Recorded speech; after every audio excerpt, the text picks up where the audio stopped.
Now, for South African beverage company owner Dumiso Maldalda, the impending value-added tax hike could spell trouble. That is the story that we have already brought to you. But right now, let's also take a look at another story that's come in.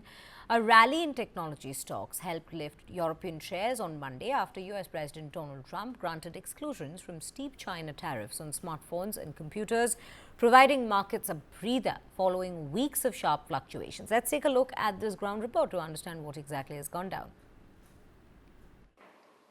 A rally in technology stocks helped lift European shares on Monday. That's after US President Donald Trump granted exclusions from steep China tariffs on smartphones and computers.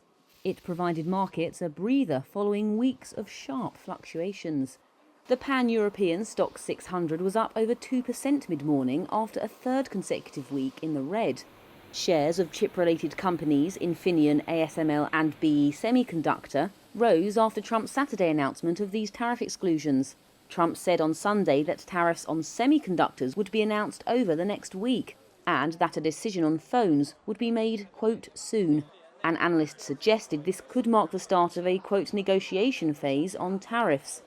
Weeks of back and forth over tariffs have rattled global markets, dragging the benchmark index down roughly 12% from its record closing high. And Goldman Sachs cut its 12-month forecast on the stock 600 for the second time this month and said it, quote, anticipated more downgrades.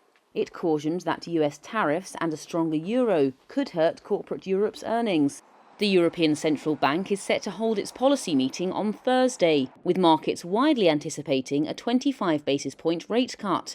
Investors will also pay close attention to policymakers' assessments of how tariffs are affecting the economic outlook, as traders raised bets of rate cuts.